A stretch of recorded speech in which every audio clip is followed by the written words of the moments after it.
So, ladies and gentlemen, boys and girls, children of all ages, thank you for jumping on for Thirsty Thursday. And tonight, one of our guys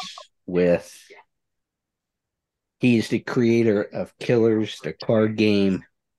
He also has a very good fascination and education on serial killers and psychology and all that stuff.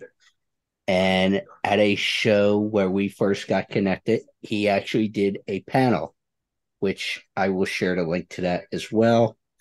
But Jeff the creator of all this, is going to do a 30-minute little presentation here.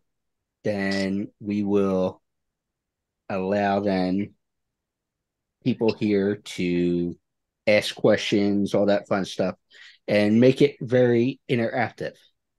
So if somebody has questions, just let us know in the chat. But I'm going to turn things over to Jeff and let him do what you do with your voodoo, as they would say in Blazing Saddles. Jeff. All right. Well, thank you guys for joining us here tonight. Like Jonathan said, we met at Scarefest, and there's a whole story behind that too, because we were talking before Scarefest, and I just so happened to have a room that had an extra bed in it, and I was like, "Dude, just come and stay with me. It's no big deal." Uh, and of Hold on. course, this Before you continue with the story, the statute of limitations is up, right? so so yes, but but Hence Jonathan the was like, stories I was saying before I started, but go ahead. yeah. So he's like, hey, I had some stuff happen, and the guy that I'm supposed to stay with isn't going to be able to make it. um I got to figure out where I'm going to go. And I was like, dude, just come stay with me, it's no big deal. Of course, this is before we had ever met each other. The only thing that I knew is that Jonathan is from my old stomping grounds, right? So like we come from the same place. Like I grew up on the East Coast. I grew up in the middle of the inner city, right outside of Philly. So like my our attitudes meshed very well, and we connected on a lot of that. So for those of you that know me really well, uh, 30 minutes gonna be hard. I tend to Well, we'll talk a go with lot. what we'll wing this. Go with how it But goes. You know. they like to make fun of me because I do a show called 5 Minute Murder, and my 5 minute murder is always at least 7 minutes.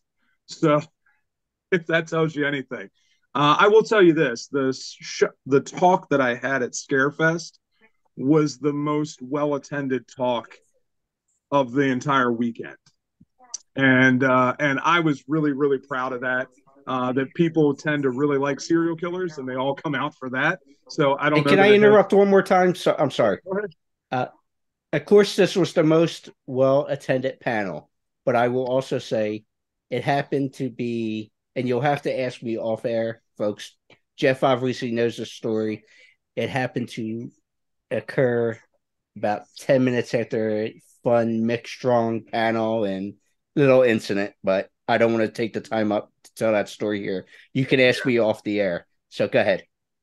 Yeah, that was a funny story, and I'll Yeah. give you the same preface that I'm going to say a lot of things. This is sensitive material. We're going to talk about a few things, including rape and torture and killing, and I may say fuck and shit and bitch Okay, because Mick, that's kind of who relax. I am. And that was the exact preface that I gave them before I gave the talk. If you're easily offended, I apologize in advance, but I can be rather offensive sometimes. Um, it ended up not being offensive to anybody, but it's good to give the preface sometime. All right. Getting into this, we're going to do an abbreviated version of this, mainly because we only got so much time. So I'll tell you a little bit about myself. I'm going to try to figure out how to screen share again, since I did it earlier and I did it successfully. And I'll screen share my PowerPoint for this, so you guys will at least get to see that. And there we go. Screen start now. There we go. Yay.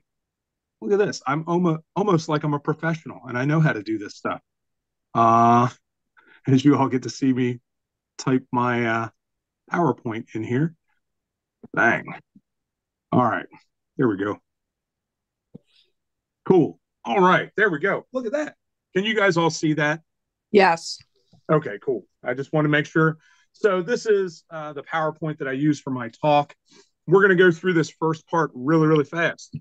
So obviously, I'm Jeff Ignatowski. So really what we're going to talk about, and we're not going to cover all of this, but one of the big things I like to talk about is why people and what causes them to commit serial murder. It's important. Then it's all about who could it be, right? And and then how to identify potential offenders. We'll talk a little bit about that. If you look at the pictures there, they all look the same. There's a reason for that because it's really hard to identify a potential offender, right? All right. So this is really where I wanted to get to and start. One of the things before we move forward that I will breeze through instead of going in depth with in this, we won't talk a whole lot about the differences between psychopaths and sociopaths. But psychopathy and sociopathy are not the same thing. They are very closely related. They are also not descriptors, or they are not disorders. The DSM 5 now, which is the diagnostic manual for whatever, it is the manual that psychiatrists and psychologists use to figure out why we have all the problems we have. In that book, in that manual, there is no classification for psychopathy or sociopathy.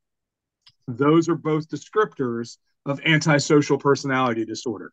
So just remember that as we're going through this.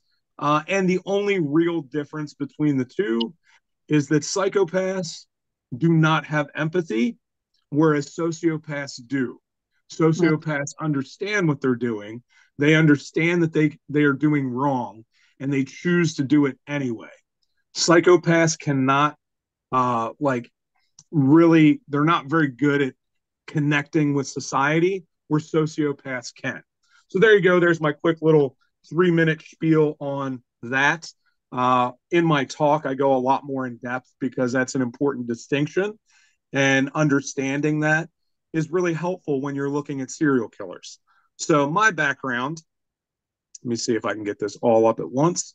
So I worked with the Kentucky Department of Juvenile Justice for 10 years. I also worked in a children's home. It's where I got the majority of my background in child psychology. So I worked with kids for a very long time. I loved it. The program that I worked for got closed down, and they wanted to give me a job that didn't pay half what I was getting paid before. So I went elsewhere. So it happens when you work for the state. But I also ended up being like counselor of the year one time. So I got some accolades back then. Apparently, I drank a little bit too fast on this Talus there because I can feel it already. All right, see Thursdays, baby. So I'm also the creator of Killers the Card Game, and I own Scorpion Lair Games. So my card game is a cross between D&D and Magic, but it is very, very much based on true crime. And the idea was to get people into the psychology of these different killers. So you play as a killer, trying to get your kills, avoiding the police and avoiding the other players. It's a lot of fun.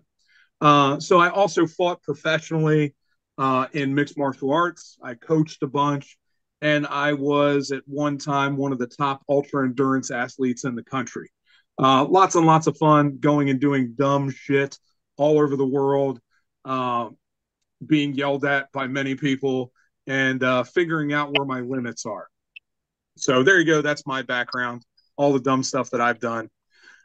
So I'll talk about this, and I'll try not to go into too much depth. So when I was a kid, the McDonald triad was where it was all at, right? That was what everybody believed was the psychology or the indicator for serial killers, right? They believed that every one of them fit this profile. Now, we know that this is not the case now. The McDonald triad is not a descriptor of serial murder. It is definitely a descriptor of violent behavior, though. So I fit all three of these.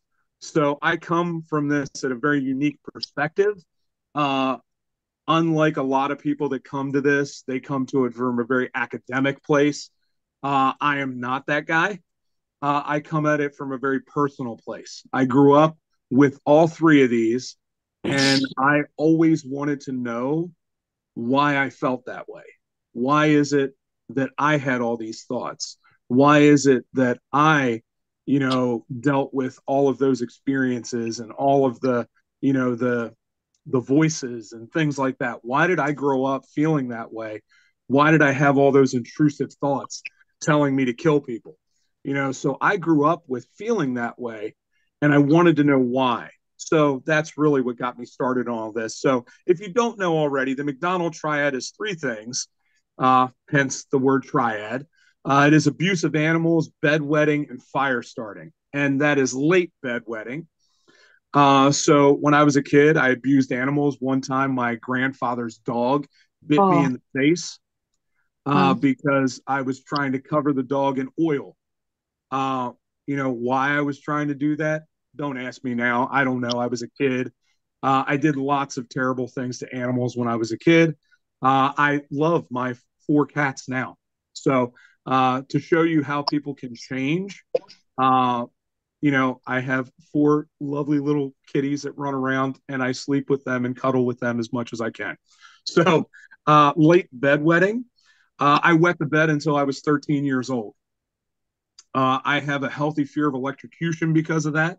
When I was a kid, we had a mat in my bedroom that was hooked up to an alarm in my parents' room, and there were wires up the stairs and stuff. Well, somehow I broke that mat, and when you would wet the bed, it would set off the alarm. Well, I broke it, and it would electrocute me as well as setting off the alarm. So I still don't like being shocked. Actually, today I was working at work. I work a 40-hour week job too, and I was putting away some clothes, and I got shocked, and I was like, "Son of a bitch, this is too much for me." So fire starting, like a lot of kids, I set fires, and I never burned anybody's house down or anything like that, but I started plenty of garbage fires and stuff like that, just being a kid.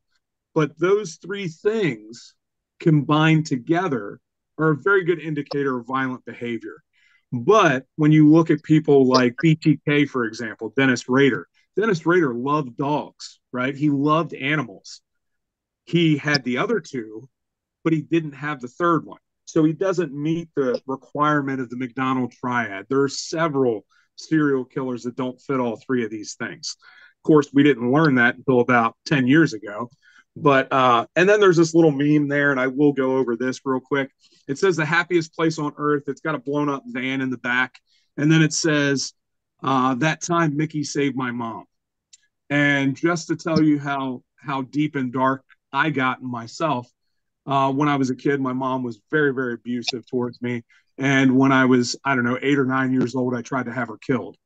And they were going to blow up her van, but we were going to go to Disney World in like 2 weeks from then.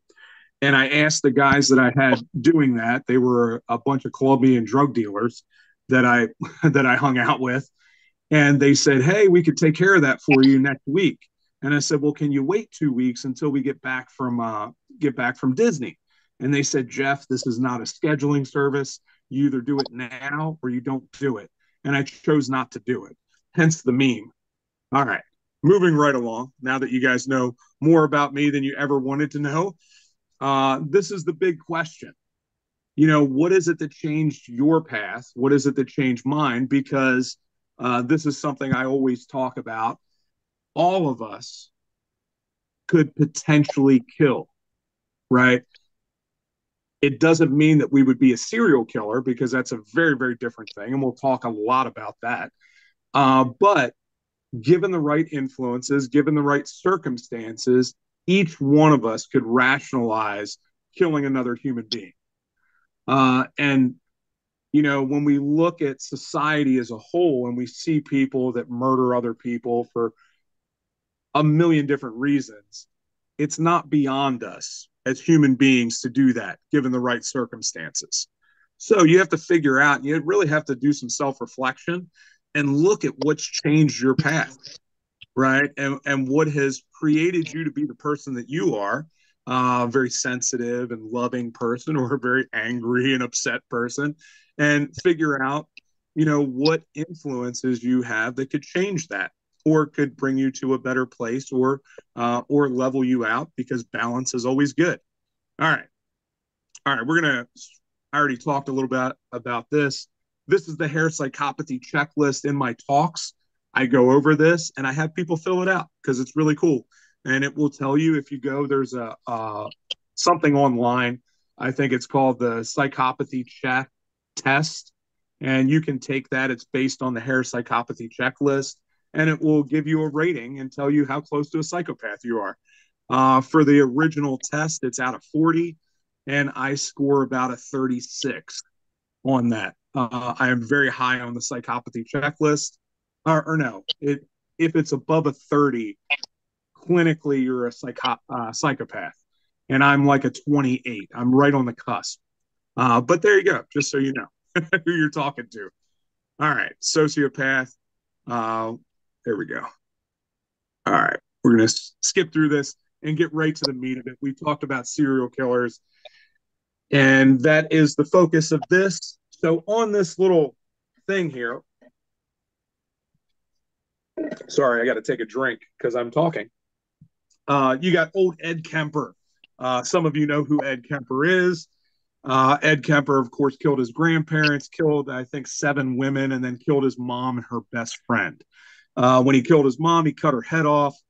He actually cut several of the girls' heads off.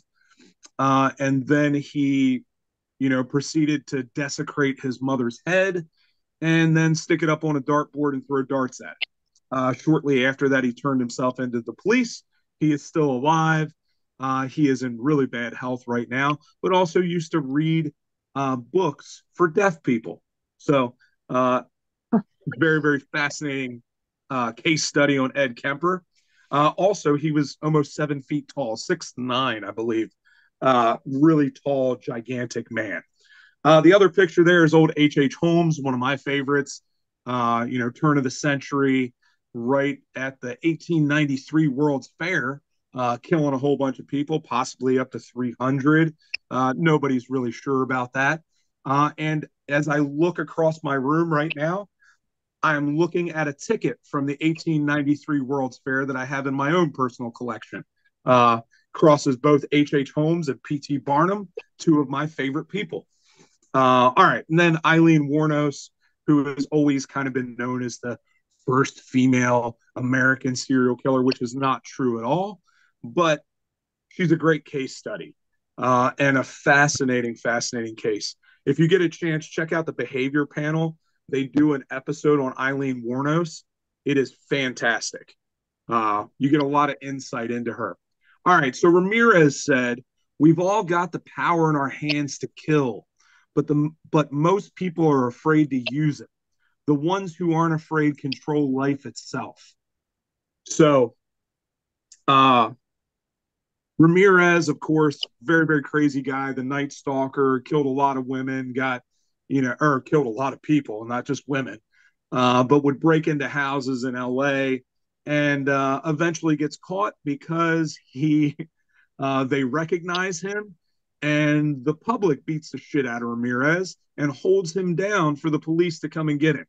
So, very, very interesting case. Of course, Ramirez goes to prison, banks on his Satanism, and writes all these long soliloquies about that. And then also, becomes a sex symbol when he's in prison after they fix his teeth, because before then, not so much of a sex symbol. But Ramirez, one of the famous ones like Ted Bundy and Jeffrey Dahmer, that become very, very attractive to many people. I don't get it. With that being said, I look a little bit like Ramirez, so if that's your thing, yeah, I'm here for you. Uh, but the interesting thing about his quote there is that Bundy said a very similar thing when he talked about choking women to death and watching the light go out of their eyes. And that made him feel like God because he controlled them. You'll find that when we go through this, that it is almost always about either sexual gratification or power and control, right? Whatever that looks like. So there you go. Let me click. There we go. All right. So here's the main elements of a serial killer. We always talk about nature versus nurture. So did you grow up with it or were you born with it? Right? Were you born that way or did somebody teach you about this? Now the truth is that it's both. And I would suppose that it is not just both of those things. There is a third element that goes into that, and we'll discuss that. But nature versus nurture, there's evidence that suggests that the type and number of chromosomes could lead and contribute to violent behavior. So I was just recently listening to this, and it is an extra X chromosome, I believe now. I thought that it was a Y chromosome, but I think it's an X chromosome that several serial killers have had. John Wayne Gacy had it, Ed Kemper had it, that seems to predispose them to violent behavior and the ability of kind of pushing off everything else and committing these crimes and killing people. So there are also a lot of different genetic disorders that can be passed down that will cause mental illness, schizophrenia being a big one, antisocial personality disorders, which are many, many, borderline personality disorder being one of those. So there are all kinds of antisocial personality disorders out there, and any one of those, not specifically without any other influences, but with that type of mental illness being combined with other things could cause somebody to become a serial murderer. And then the third thing is kind of with nature is trauma to the brain, right? Ramirez, Gacy, Berkowitz, Dean, many, many others have been documented to prove that they had some kind of head trauma. Gacy being the most famous that we talk about all the time. Of course, his dad beat the shit out of him all the time, beat him into unconsciousness many times in his childhood. And then there's the infamous story about the swing hitting him in the head and him spending like a month in the hospital in a coma from that. So I don't know. That must have been a hell of a swing that hit him. But whatever happened there, he spent a lot of time in the hospital, and it's believed that that may have caused damage to his prefrontal lobe and caused some issues with him being able to stop himself from doing or committing these crimes. Now, the truth is if you watch serial killer culture TV, and my good friend John Borowski does that show. He does an episode on the lady who has Gacy's brain. And what they found out when Gacy was executed and they went and looked at his brain is that he had no abnormalities in his brain. So now you tell me if it is trauma to the brain or not, because he had zero abnormalities, whereas somebody like, for example, and Jonathan, you'll be very familiar with this, Chris Benoit, who, and we talked about him a bunch when we were together. Chris Benoit, of course, kills his whole family and potentially kills himself, if you believe that part of the story. Chris Benoit, when they looked at his brain, they said that he looked like an 80-year-old person with Alzheimer's because Yes. of all the head trauma that he had from wrestling and everything else that he was doing. And of course, he kills his whole family. So, is it trauma to the brain? Is it not? I don't know. I'm not a, what do they call them? A neurologist. So I don't know if that's the case or not, but there's some things that suggest that that could be part of it. If I All can right. interject there, since you referenced Benoit, Yeah. I will mention to you, and I know this will be of interest to you because he was a local guy as well. Look up a guy by the name of They called him Rockin' Rebel. He was in the, not to get into the wrestling discussion, TWA, early ECW, but his Okay. name was Chuck Williams. And he Okay. had a similar incident like Benoit a couple years later. I believe it was like Nice. 2013, 2014. So it might also fit into what you're discussing here, but go ahead. Yeah. Yeah. That's interesting. I'll have to look at that. So That's for why those of I'm you, telling you. so those of you that, you won't know this until I tell you this, but I grew up in the forefront of ECW. So I grew up right where it started, and my dad knew everybody that was involved because my dad is a former professional wrestler. He was the Destroyer #2 down in Championship Wrestling from Florida. So I have a very close relationship with pro wrestling too. That's a whole nother story. All right. Yeah, but I figured I'd give you that reference. But go ahead. Yeah, for sure. With So Chuck. nurture, this part of it is really how you grow up. So you have the things, your nature, which is all of the things that make you up, and then you have the things that you experience through life. So I'm going to go back to the environmental components and talk about the trigger because I believe that that is the third part of this. But self-esteem development is a big thing, and I'm going to read some quotes from Real Life Monsters, which is a book by a buddy of mine named Steve Gianangelo. He basically wrote the book for the FBI on the psychology of the serial murderer, right? And his book is called Real Life Monsters. If you want to check it out, it is on Amazon. It is an excellent, excellent book to dig into this. Matter of fact, most of my research comes from his book. So just so you know, he's the authority. Awesome guy. I've done a bunch of conventions with him and have been on panels with him.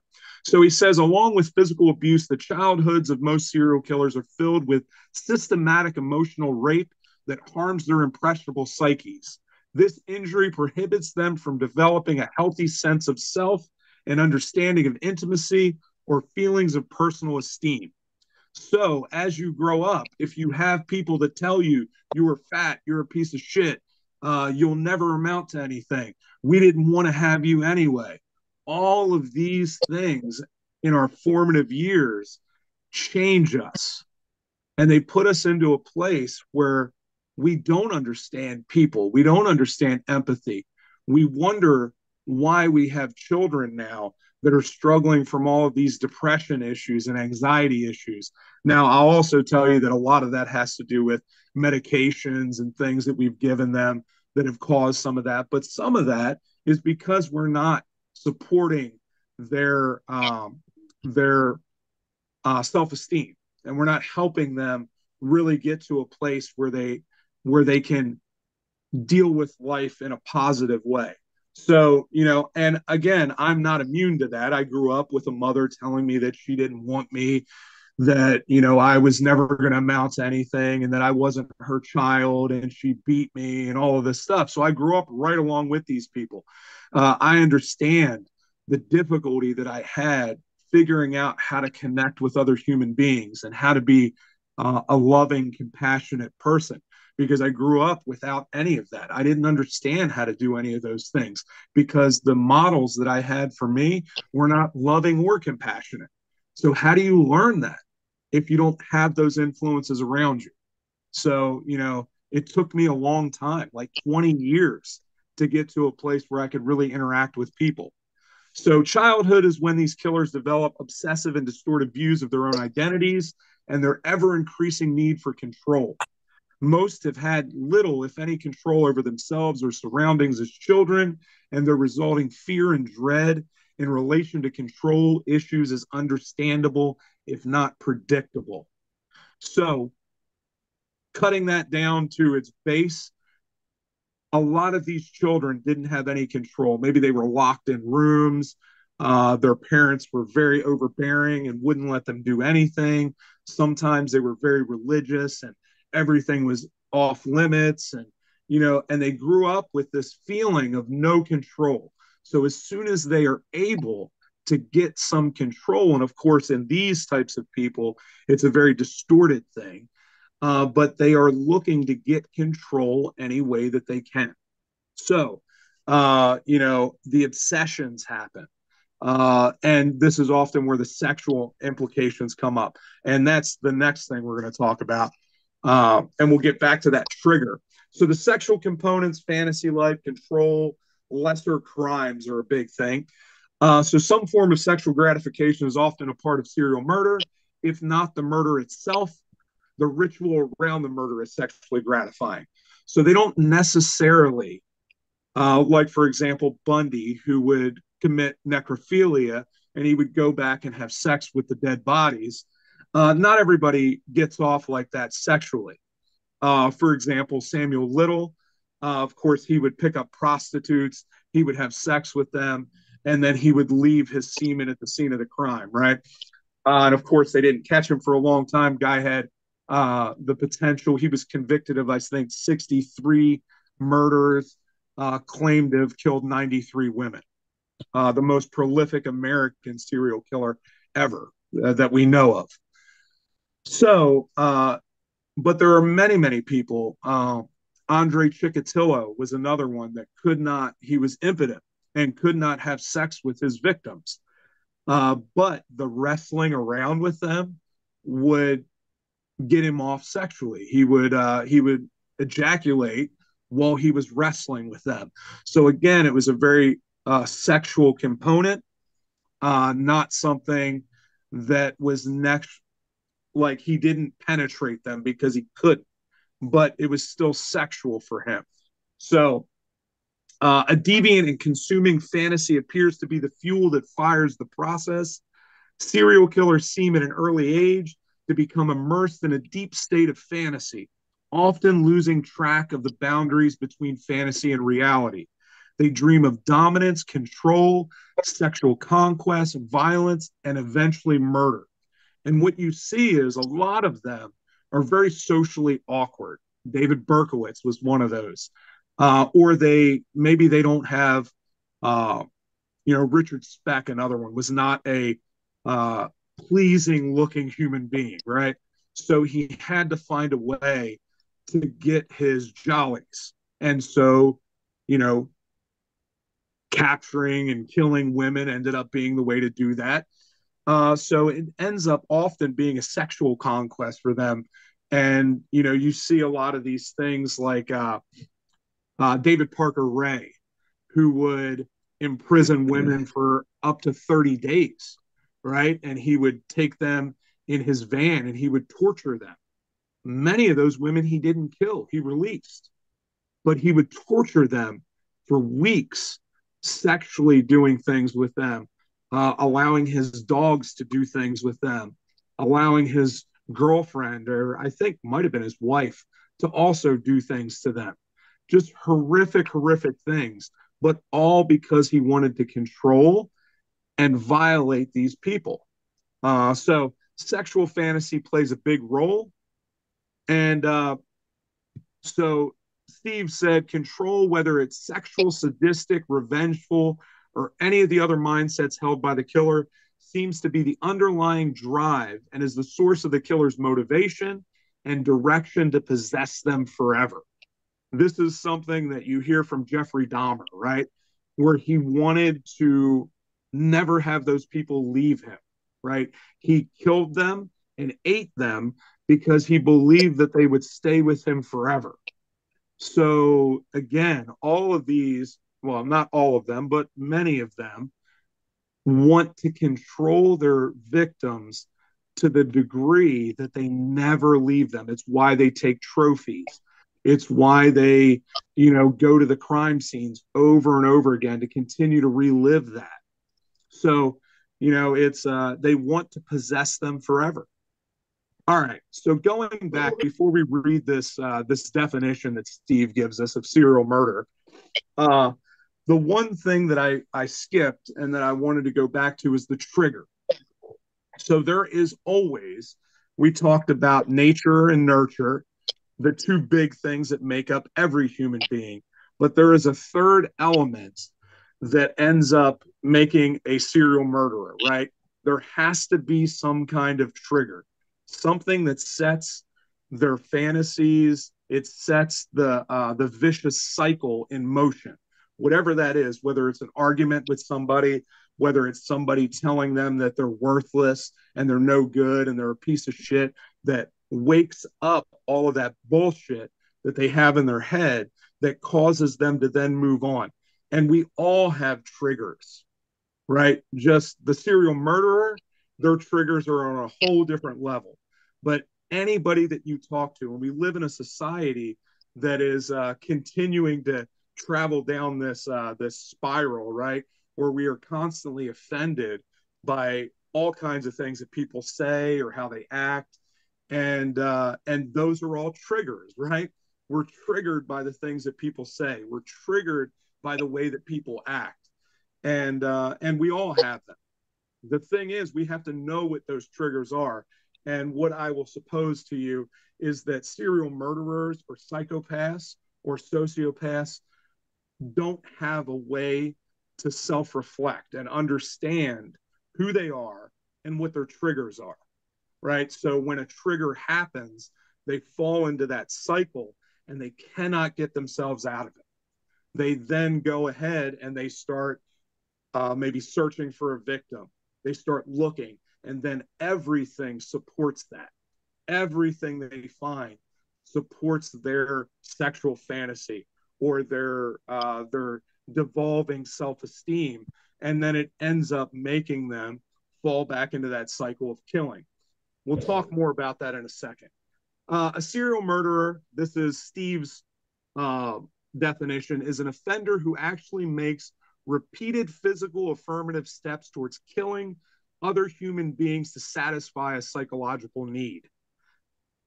So, what I'll have you notice about that definition is it does not say anything about number of kills.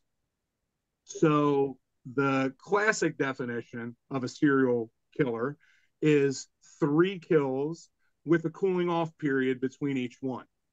The FBI has now amended that to be 2 kills with a cooling off period between each one. I would suppose and agree with Steve that you don't have to have any kills to have the mindset and the possibility of being a serial murderer, right? What we see now is forensics are often so good that people either get caught before they kill or after the first kill, which would, in our classic definition, not allow them to be considered a serial killer. But if those people were actually out in society, they would continue killing over and over and over again until someone caught them or they were killed. One of the two. And uh, so yeah, so it ends up being this cycle.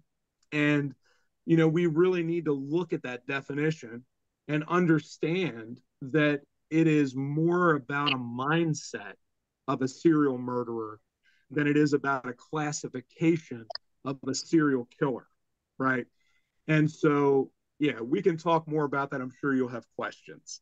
All right, so getting into this real quick, we're going to talk about the 4 types of serial killers. Um, the 4 main types, anyway. I don't know what is going on. I'm getting messages right now. All right. You have visionary killers, mission killers, hedonistic, and power and control killers are your 4 main types of serial killers. Quickly, we'll go through this. The visionary killer is psychotic, definitely a psychopath, and disorganized. They have delusions and hallucinations. They pick random targets. They lack planning. They believe that they are being commanded to kill. And they have little or no efforts to cover up their crimes, right? These are the people that have really, really serious psychological issues. Most of them are very, very schizophrenic. They're typically hearing voices. The big example of this is Herbert Mullen, who was believed that God was talking to him, commanding him to kill people, to stop the earthquakes in California. Sorry, man, that went down the wrong pipe. So, Herbert Mullen just died not too long ago, and actually, when he was arrested, there was an earthquake that happened. So when he died, I was wondering if there was going to be another earthquake. I've got a friend of mine who wrote a book about Bundy, E.J. Hammond, awesome lady in the Carolinas. She is working on a show where she's going to be talking about Herbert Mullen and Ed Kemper. And so she actually messaged me and asked me what I thought about Herbert Mullen and if I believed that he actually believed that God was talking to him. And my response to that is I believe that he believed that when he was unmedicated. I think maybe when he was in prison and they were medicating him and he was getting the psychological help that he really needed, I think that he probably had a different viewpoint on that. But when he was in his psychosis, he definitely believed it, or he wouldn't have killed all those people. All right. So the second one, a mission-oriented killer. They're organized. They plan their crimes. They do not have psychosis. They target specific groups of people. They kill quickly and efficiently, and they typically avoid close contact. Now, in the picture there, I had a guy named John Paul Franklin, I believe is his name. He was the racist killer, right? He killed black people and Jewish people, I believe. But Boy, he was, a neo-Nazi that didn't like other people, and he would plan it out to try to eradicate people, right? So these are mission-oriented killers, right? They have a specific mission. Another one that is kind of in that same place is Timothy McVeigh, right? He chose to do the Oklahoma City bombing for a very, very specific reason. Same thing with Ted Kaczynski, another one that wanted to upset the government. These are all mission-oriented killers. So whether Ted Kaczynski maybe killed people, maybe didn't, but he certainly intended to kill a whole bunch of people and was sending bombs through the mail to get rid of them. He just wasn't very successful at it. All right. Lust killers. So these are our first power and control. They rape, torture, and mutilate because it gives them sexual gratification. They fantasize about violence. They find it difficult to control those impulses. They prefer close contact. They'll use a knife or hands instead of a gun. And again, Ted Bundy is a good example of this. He did everything for his own sexual gratification. Ultimately, that's why he went back to the scenes, so he could be considered a lust killer as well as a power and control killer. The thrill killer, they kill because it excites them. They enjoy the hunt. They get off on their victim's terror. They often feel inadequate and powerless, and they lose interest after the victim's death. So a good example of them is Charles Starkweather and Carol Fugate, right? They were a team. They were also the basis for movies like Natural Born Killers, right? So they went out there and were just super excited to go out and kill people. They did not necessarily do it because they wanted some kind of sexual gratification. They went out purely because they wanted to kill. And no matter what you believe about Carol Fugate, whether she did it willingly, whether she was, one of the ringleaders, or if she was coerced into it by Starkweather, she went along with it and got off on the fact that they were killing people. The comfort killer. This is typically your women. Typically, women are comfort killers. They kill for the sake of money and wealth. They often like to use poison. They don't like close contact. Their murders are a means to an end, and they don't often take pleasure in killing. And of course, they can wait a long time. What's her name? Dorothea Puente, comfort killer. She killed because she wanted money from their Social Security checks. She would drug them and then kill them or overdose them on medication and then bury them in the backyard. Coincidentally enough, I met her nephew at a convention. So that's a whole nother story. All right, power and control killers, and I think this is the last one. They seek to gain control over their victims. They want to dominate them. They have feelings of inadequacy. They're petrified of rejection. They're calm, meticulous, and patient, and they like to keep souvenirs. These are the killers that definitely keep souvenirs. John Wayne Gacy is like the poster boy for the power and control killer, right? He tricked people to getting into the handcuffs. He then choked them to death with his little rope trick, and then would keep souvenirs. When they caught him, they found a ring of one of his people that he killed, a jacket of another one, you know. And then, of course, they found 29 bodies underneath of his house. So, yeah, there you go. John Wayne Gacy, power and control killer. All right. This is the last thing I want to go over, and then we'll open it up to questions, and we'll go through this kind of quick. This is by PhD Joel Norris, who wrote this in, I believe it was Psychology Today. But these are the 7 stages for the male serial killer. This is different for women. So it is not the same for women at all, but this is the male serial killer. So they start out with the aura phase. This is when the cycle starts, right? The killer gets really deep into their fantasies and they become increasingly antisocial. So you'll see them kind of shell up and want to be away from society. They then start trolling, their trolling phase. They start searching for their victims and finding that person that meets their fantasy. If you look at Ted Bundy, he had a very, very specific victim type. They all happen to look like his ex-girlfriend, right? And so, or at least similar to her. So he had a very specific type. So then when they get into that trolling phase or looking for that, they then start the wooing phase. And this is only done by organized killers. Like, for example, Israel Keys, who would bury kill kits and wait months and months, sometimes years, to go back and claim his victims. Richard Chase was disorganized. He would not do this, but they will sometimes even go and interact with their victims. They might meet them at a bar or run into them for some reason just to talk to them and confirm that that's the person that they want. They then move into the capture phase. This is where the killer reveals who they are and their fantasy is realized, right? Gacy in the handcuff trick, or David Parker Ray, where they will capture their victims. All right.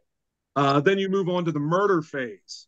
So this is where the torture and eventual killing happens. And it's interesting. It says here that it's often the role reversal of the abuse suffered as a child, right? They will often like torture their victims because someone tortured them. So they're enacting that control again, right?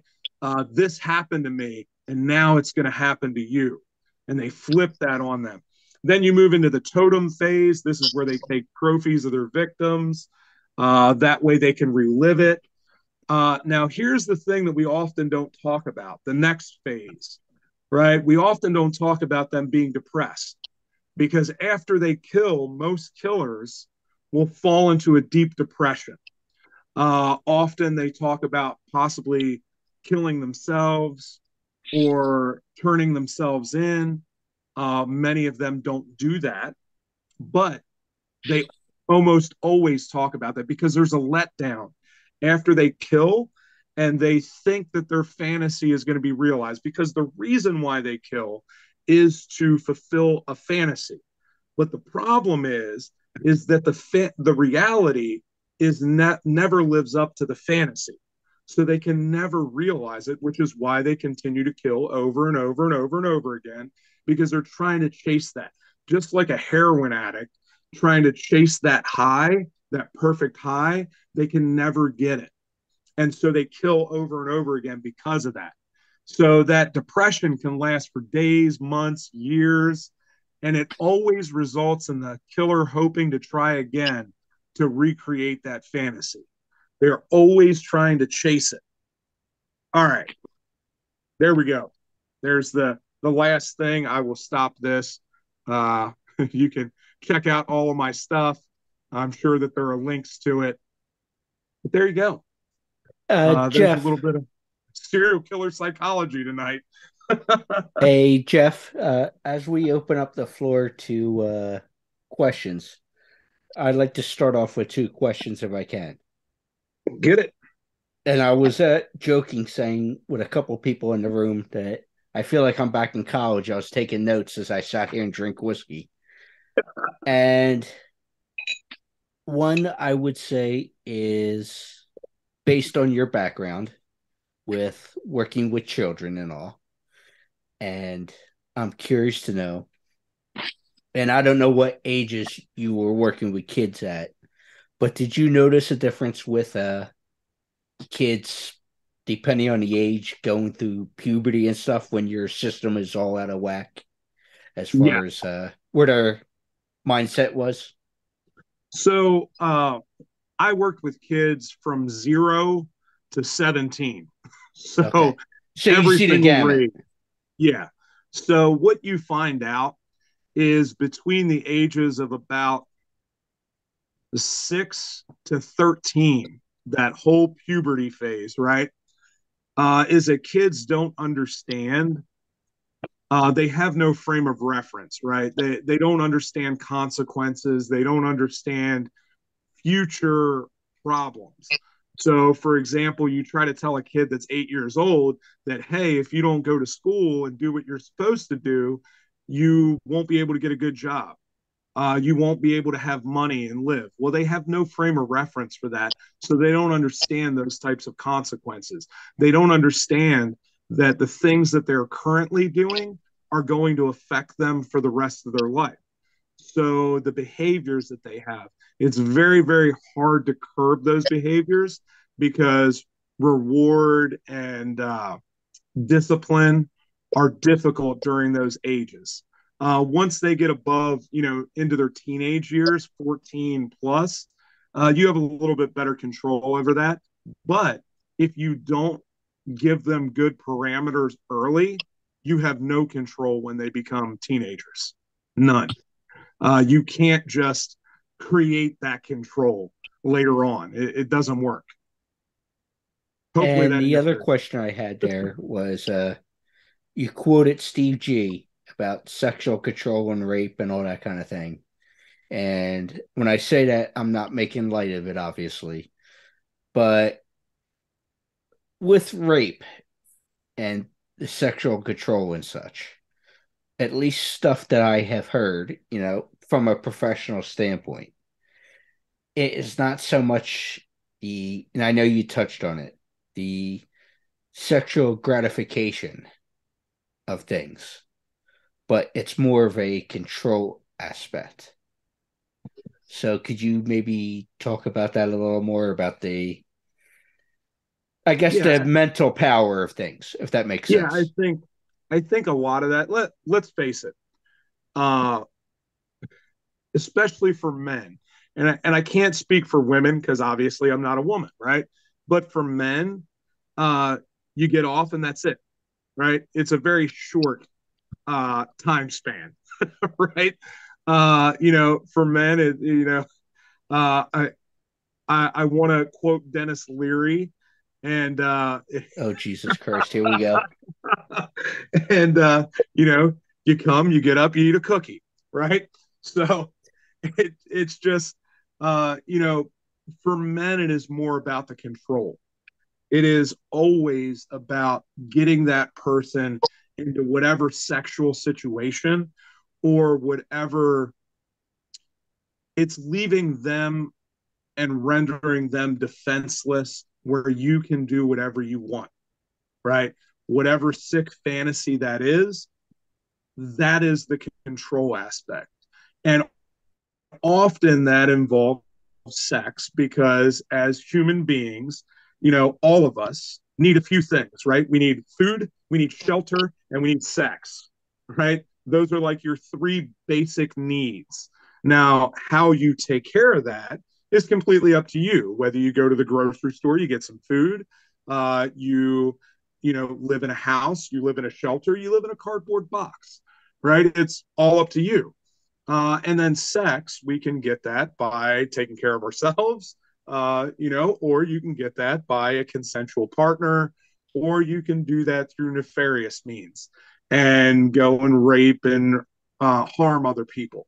The problem is that a lot of these killers end up somewhere in their lives, whether it's through sexual abuse or whether it's through some kind of sexual issues when they're children, they get their wires crossed, right? Dahmer is a good example of that. When he was killing animals and when they were doing the taxidermy, somewhere along the line, and we're not sure where, he found sexual gratification for that. And so now, as an adult, or when he was an adult, when he was doing those things, he would get sexual gratification from it. So, there are times, especially in our formative years when we're growing up, that psyche is very impressionable. And it's why people, end up with all kinds of fantasies, not just these really, really deviant ones that cause people to kill people, but all of us, people like to get spanked or they like to get tied up and, they get excited by that. There's nothing wrong with that, but there is always something in our past, specifically in our childhood, that has given us an enjoyment for that type of thing, right?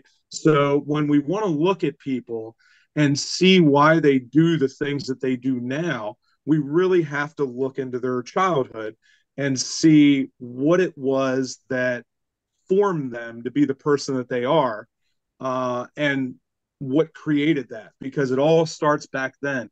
I'm not a huge proponent of Freud, but he got many things right, and he was right that it all starts in childhood. All of those things form us to be who we are. I think. And the key word I would say there that you've mentioned throughout is consensual. Oh, But absolutely. does anybody have any questions? We are opening the floor to questions, and please let us know, and we will have you come up and ask your question. I know Mary's got a question if she's still awake. Oh yeah, Jeff, I'm still awake. Mary, do you have something you'd like to throw on the table here? Yeah, there is another one that you forgot about, Jeff, and that is the Yorkshire Ripper, Peter Sutcliffe, Oh yeah, because he was schizophrenic as well. yeah, for sure. I'm gonna. I've actually got a show that I'm doing on Tuesday. I'll be on a podcast talking about another killer from the UK, and we're going to be doing John Christie. But yeah, you're right. Peter Yeah, yeah, Sutcliffe. the offer's still there if you need some help on the John Christie one, you know, Okay. background Yeah. information. Oh, we will definitely talk. I'll hit you up this Yeah. week. So I saw a couple questions pop up on the chat there that just Yeah, popped up. if they'd like to come up and ask, feel free. Jody, do you want So to start off with yours? So yeah, I'm just wondering, like, if child has like a father who he's not diagnosed, but maybe like narcissistic's kind of really everything you're describing. I don't. He tells lots of stories, so we don't know what's true or what's not. We don't really talk to him. Also, I am diagnosed with depression, anxiety, and bipolar, a bunch of stuff.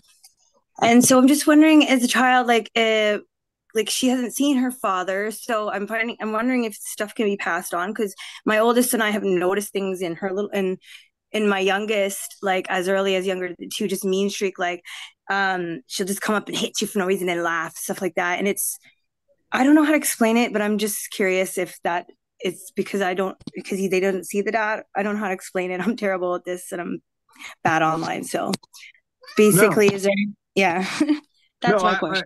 I understand. Okay, And thank you. yes, I think that there are certain indicators that Yeah. happen early on and certain behaviors that kids have and they show that could become potential issues later on. Okay. Now, what I will tell you about that is that, again, I'm not against medication. I think medication sometimes is needed. I don't think it is the be all end all, right? I think that coping skills and good stress management is a huge part of that. And teaching your kids that early is really important for their development later on, and giving them ways that they can deal with things. Because let's face it, the world is not easy. And the world that we live in is increasingly becoming difficult to live in. And it's very challenging. And as you're growing up, you're going to be faced with different challenges. And having someone there in your corner that can really help you navigate that stuff is what's really important. And that is often what kids that turn into real problems later on, and whether they become, deviant in all sorts of ways, not just killers, but, they have all kinds of deviant problems, is often that they didn't have people that could teach them the skills that they needed. Instead of teaching them those things, they were abusing them, and they were adding to their trauma. Trauma resolution is a big thing. We need everybody experiences trauma, no matter who you are. But that trauma, especially in your childhood, will echo for the rest of your life, right? And if you can figure out a way to deal with that, not only the trauma that they're facing, but the trauma in your own life, everyone will be better because of it. Those things. I've got a friend of mine who, she is the former director for the Tri-State Trauma Network. Awesome, awesome lady. I've actually interviewed her for a show that I did. And me and her have been friends for 20 years now. And she is one of the people that I go to and, discuss a lot of this stuff with. But she's, her name's Melissa Adamczyk. Awesome, awesome lady. She just took a new job as a CEO of another organization, but she really, really works on that stuff with people and helping them deal with all of the trauma that they face, because it is such a huge thing in society. It's really what it's the root cause of depression and anxiety. Bipolar disorder is different than that, obviously. Now we're talking about chemical imbalances that need to be leveled out. But, a lot of those things can go back to the trauma that we faced as children. And so when I was working with kids in the children's home, we would see all kinds of behaviors, whether it was night terrors or really violent behavior that they would have. But also, I've seen kids as young as 3 or 4 years old acting out sexually in their sleep. So now, he might be more aggressive. Yeah. But when you see things like that, obviously a kid at 3 or 4 years old knows nothing about sex, right? And doesn't even have the organs and the developed reproductive system to do any of that. So there is clear that there is some kind of trauma there that has now caused this. And now figuring out and healing that is what becomes difficult, right? And so if there are chemical imbalances or traumatic things that have happened, with kids, it's difficult, especially if you're talking about somebody that's young as 6. Obviously, counseling is not going to help them. They need somebody that can help them, with the basic things, in teaching them how to interact with the world, how to have a healthy social interaction, because that becomes a big problem later on, that if they're acting out, that they then can't interact socially with other people. And then they start to quarantine themselves from everybody else. And then if they're not put in social situations to learn those social skills, then they begin having problems for the rest of their life. So anyway, hopefully that helps a little bit. Yes, I appreciate that. So there was a question about Mr. Douglas. So let's go ahead and address that, because I'm not familiar with that story. So John Douglas is he was the guy who Mindhunter was based on. I'm trying to think of what Holden Ford is the character in Mindhunter, but that character was based on John Douglas, who basically started the behavioral division of the FBI. Right, incredibly, incredibly insightful person. He's the one that started interviewing serial killers. He did all of the original interviews with Ed Kemper, and really got him to talk about all that stuff. And just a fascinating, fascinating guy. Back before they believed that you could do anything or learn anything from these different killers. I have not personally met John Douglas. I've never talked to him.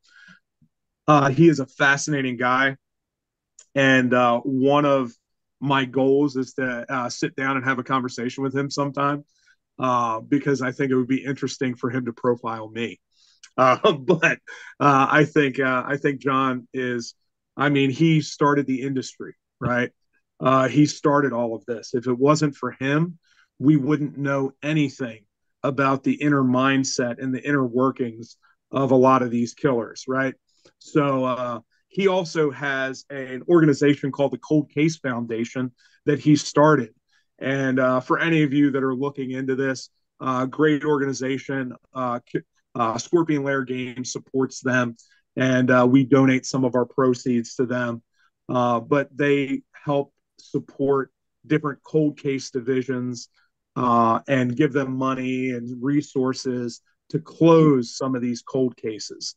And so, fantastic organization. They just recently helped somebody reunite with their family um, who was, I think she was like abducted when she was a kid, and they thought she was dead. She grew up with this other family, and they just recently found her. So, really cool foundation. Check it out, Cold Case Foundation. And John Douglas started that. Well, I will allow other questions, but I do want to mention that, you know, the Killers, the card game, again, which is your baby currently. And yes, obviously. So, what I found interesting at Scarefest when we were talking about Killers, the card game and such,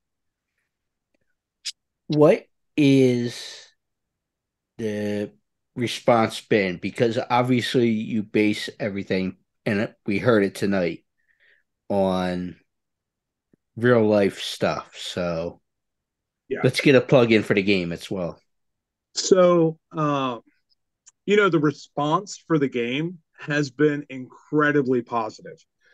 More positive than I expected when I started it out. I really believed that people would like picket my booth, and people would be asking me to be removed from these different conventions.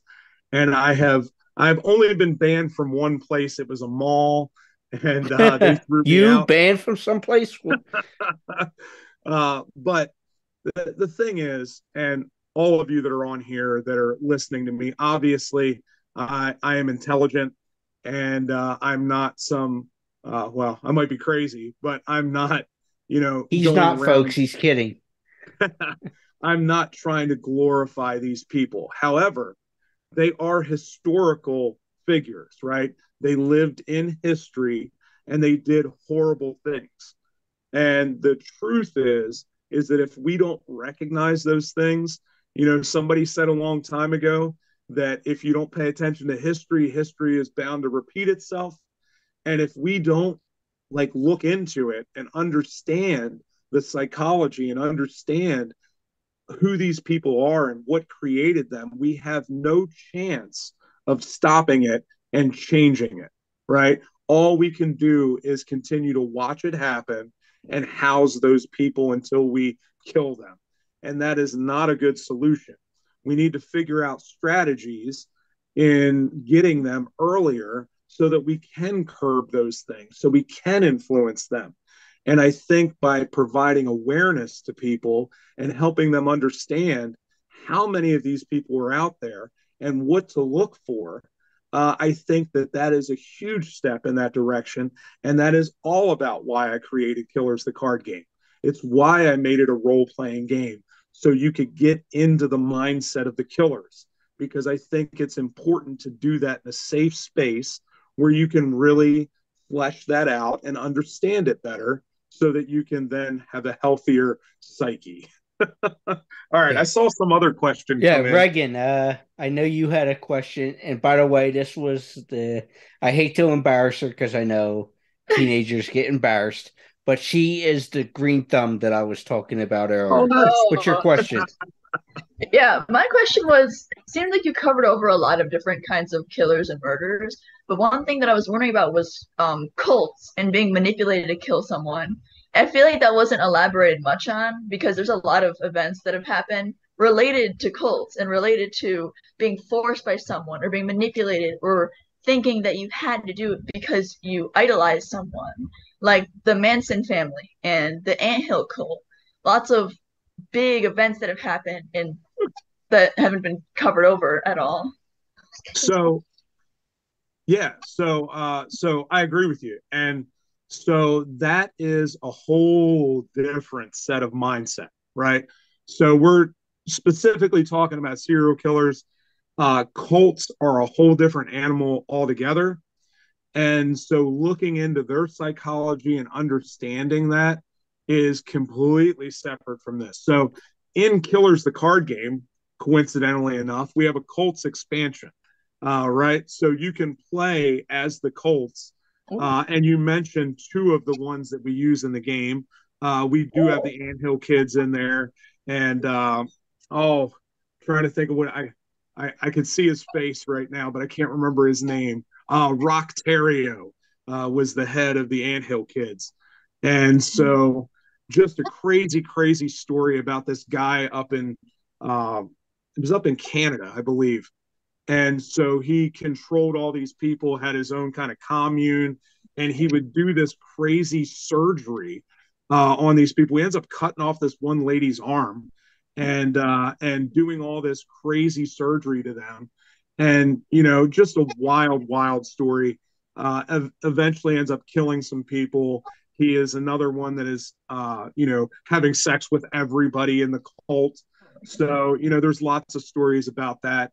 The Manson family is also in there. And since I didn't mention this earlier, I'll mention it now. I know that Jonathan knows this story, but my dad met Manson in the early 60s Mhm. before all the killings, right? So, like, Manson has always been near and dear to my heart. We called him Cousin Charlie when I was growing up. Now Manson did not like my dad, right? So they were not friends. When my dad met several of the girls, they came up to him in the park and asked him if he wanted to go and party. My dad said, "Hell yeah, you got any drugs?" And they said, "Yeah, but we got to ask Jesus." So they took him to a park bench. Manson came out of the hotel. He was playing his guitar, sitting on the park bench. And they talked to him. They talked to my dad. Now, my dad at the time was 6'2" and about 220. Manson was all of about 5'4" and 140 pounds. And Manson forbade the girls from talking to my dad and would not let him come to the party. So my dad left, went to his buddy, and said, "Hey, we know where the party's going to be. We're going to go there and rob him of his drugs." So my dad went back to the hotel that night with his buddy to go and rob them. And so he never did find the party, but coincidentally, that might have stopped all the killings later on. I don't know, but I mentioned this. I was just talking about this recently. It was on an episode of 5 Minute Murder because we did Charles Manson. But anyway, I talked about it on there.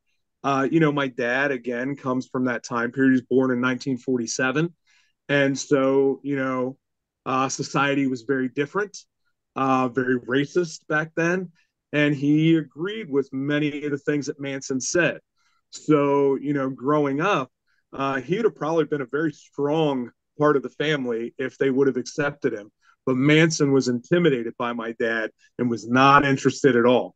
Of course, Manson used LSD and lots of other drugs and alcohol to control those people. It wasn't just, and you'll see that through a lot of cults, right? They use physical means of controlling people, often chemical means of controlling them, or religious ways to control them. Jim Jones, you'll see that a lot. And I have more than once been accused of being a cult leader, but that's a whole nother story. Well, I will put it this way. Well, I'm curious to know. There's a new series out called what the hell is it? Based on the Texas, or not Texas, the recent cult they were talking about, like the 30th anniversary. The hell's Jeff, that? Jeff, the You're one I talking about told you to Waco. watch. The one I told you to watch. Yeah, you told me to watch it. I haven't had a chance to watch it yet. About Waco. Okay. Yes, thank you, Waco. But Yeah, the Branch speaking of which, since Davidians. she unmuted herself, Mary, you had a question I wasn't sure of, Dennis Nielsen and stuff. Would you care to Yeah. ask that with Yeah, Well, Jeff was going to do an episode with Dennis Nielsen, and I said to Jeff, if you want any background information, I'll give you it because Dennis Nielsen was yeah. Scottish. Yeah, that is my next episode. So I do a show called Serial Killers Around the World on Roku for the Good Wives Network. This is actually my backdrop for that. I'm sitting there. You got me a little closer. I usually zoom out a little bit, but anyway. Yeah, my next episode for that is Dennis Nielsen. So yeah, when I set up all that stuff, we are definitely doing an interview for that, for sure. I'll get you on camera and we'll do that whole thing. And do you know how he started, Jeff Nielsen? Tell me. He got off basically touching his older brother when he was sleeping. Oh, That's yeah. That's how he started. So, that's interesting because, again, you talk about in childhood doing all these things. And there's a book, I can't think of the name of that book right now. But anyway, it was the kid, eventually it gets proved to be bullshit, right? But this kid that went to visit Gacy, right? Well, I guess not a kid, he was an adult, like a teenager or something, or a young adult, 20s or something. But he ended up killing himself, not that long ago, actually. But anyway, he has all, I think it was like Letters to Mr. Gacy or something like that was the book. At least that's what pops into my head. Anyway, doesn't matter. They also did a movie about it. But anyway, during that time, he is corresponding with Gacy. There was all of this stuff. And Gacy is telling him to molest his brother, right? In the story, whether you believe it or not, whether it's true, this is what he wrote, that Gacy was trying to get him to sexually abuse his brother. You'll see in a lot of these cases, a lot of sexual abuse in their formative years, whether it is sexual abuse from someone else or them sexually abusing other children. Yeah. So I do remember hearing that about Nielsen now. And of course, Nielsen was all kinds of things. He's known as the Jeffrey Dahmer of England, right? He did very similar things. I remember some stories about when they went into his apartment that he had bodies that like strewn all over the place in garbage bags, just decomposing there. Of course, he was caught because he was, flushing body parts down the toilet and he clogged up the toilet, which is crazy to me because he was also a former police officer. So he should have known better. But, when you get to that place, you're not thinking right anyway. But we will definitely talk about that, Mary. I'm excited to do that episode if you couldn't tell. I do want to go back to Waco for a second because you mentioned Waco, right? Yes. And so here is something that's interesting because we talked about the cult's expansion. We had the Branch Davidians and David Koresh in the cult's expansion when we first planned it. Before I did that expansion, before I released it, I removed David Koresh and the Branch Davidians. So I'll tell you why I did that. We wanted to put cults that killed in our Colts expansion because the game is called Killers the Card Game, right? Now, you'll say to me, well, the Branch Davidians did kill people. They killed a bunch of cops and everything. Well, I happened to meet, matter of fact, I'm going to go grab it real quick because it's on my bookshelf over here somewhere. There it is. Jeff is actually intelligent and can read. So when he says he's pulling off the bookshelf. All right. So I was at a convention. I was at Dark History Con, and I met David Thibodeau, right? David he wrote a book called Waco, a survivor's story, right? There is a TV docuseries that was done about this. And so he was like David Koresh's number 2, right? He was there in the compound. He was doing everything. He escaped before the fire started, or I guess while the fire started or something. But anyway, we sat down and we talked and we had a conversation about the Branch Davidians. We had a conversation about David. And the conclusion that we came to is that, yes, there was a lot of shit going on in the cult. David Koresh was, having sex with everybody, children included, was obviously a pedophile, and, all of these things. But the one thing that Koresh was not was a killer. And so he never intended or never wanted to kill anybody. Now, would that have happened? They were stockpiling guns and all of that. But that was because they believed that the government was going to come after them, which is consequently what happened, right? After the Ruby Ridge incident. And of course, Waco is what caused Timothy McVeigh to do what he did, right? He directly attributed Waco for the reason why he hated the government and wanted to bomb the Oklahoma place, right? Oklahoma City. So I took them out of the Colts expansion because I agreed with him. I don't think that David Koresh, in and of himself, would have ever killed anybody or had his people kill them if it wasn't for the government, the ATF, coming in there and shooting up their compound. They returned fire, they killed people, but it was really them that precipitated all of that. So I took them out of the game because of meeting David Thibodeau and hearing the real story from somebody who was there on the ground when it happened.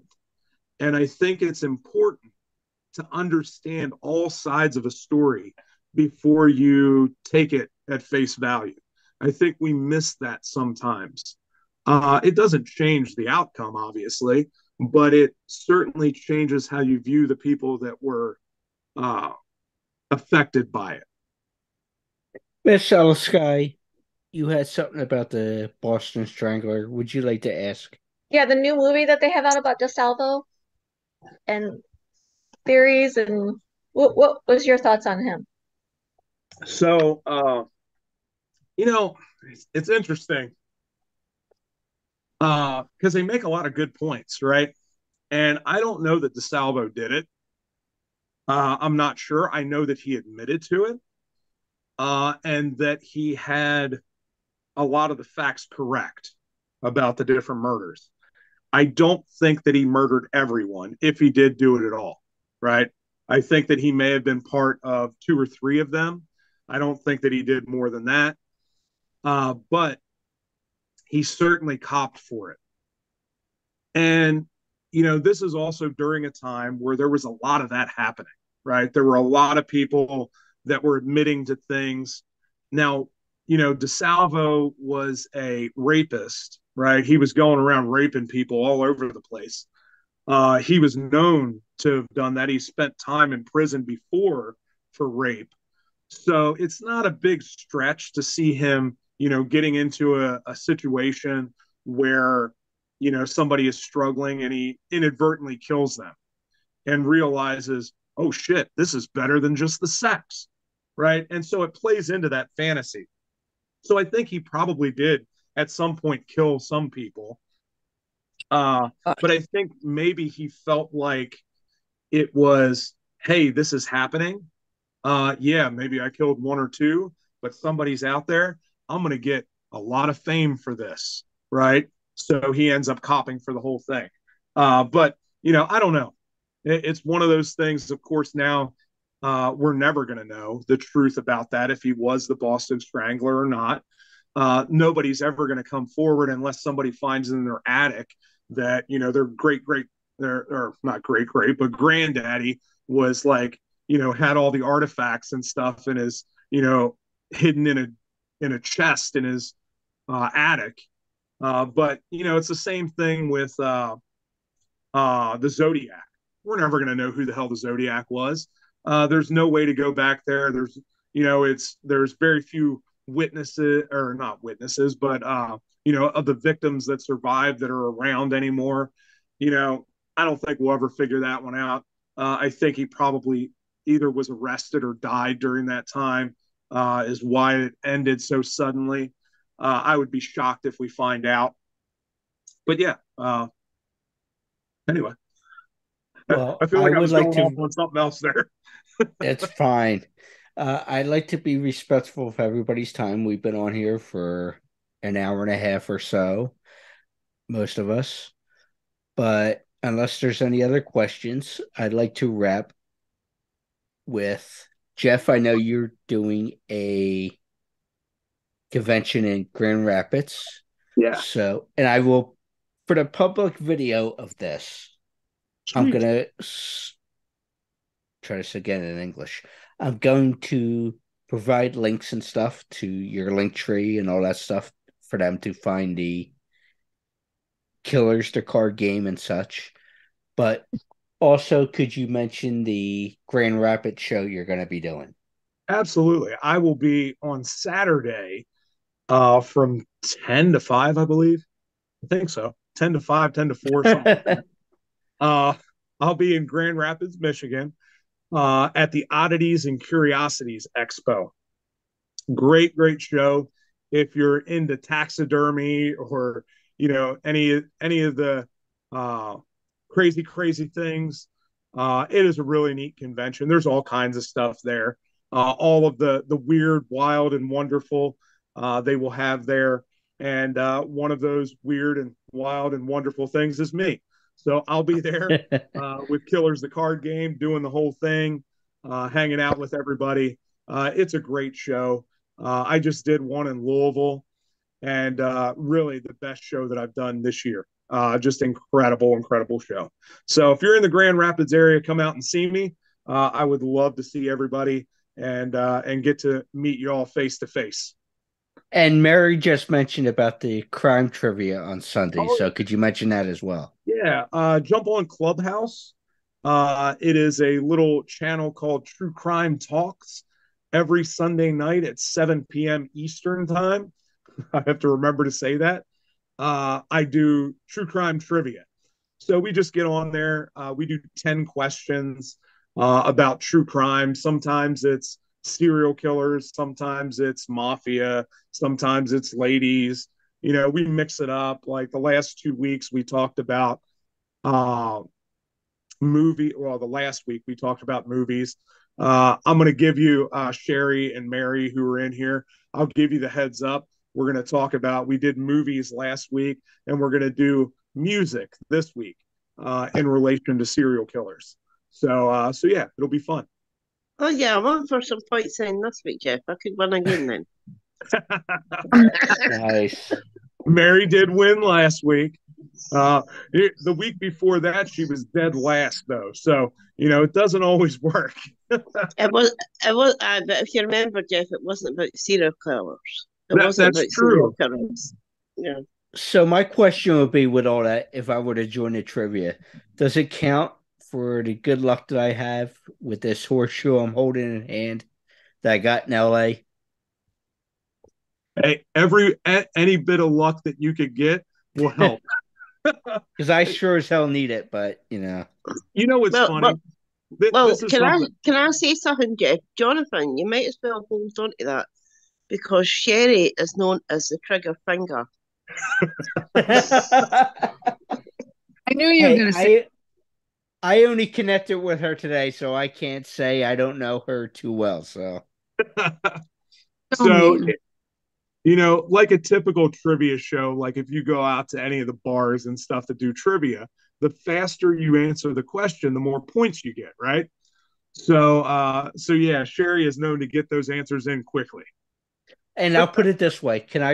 With this being said, can I go with the old Saturday Night Live Celebrity Jeopardy kind of answers?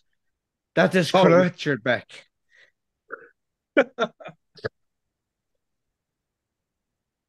Oh boy.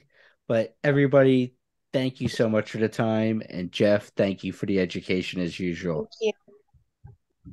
hey, Thank you. thank you guys Thank for you. being here. It's always fun. It is a subject, obviously, that I enjoy and that I'm passionate about.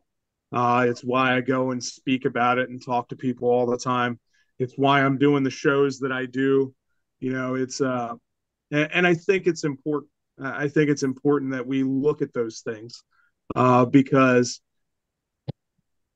it's bad to become a victim, and if you're not conscious of the things that go on around you, you're a potential. So And thank you guys. And I will put it this way to wrap. And Jeff kind of threw me under the bus when we started this. But A, he knows from the area I'm from that I'm conscious of everything, but also from a historical standpoint with my history knowledge that I am aware of everything. So, Jeff, thank you for everything. And make sure you check out his links, pick up the card game, all that fun stuff. Have a good night, everybody. absolutely. Good Thank night, you. everybody. Bye. Bye. Bye.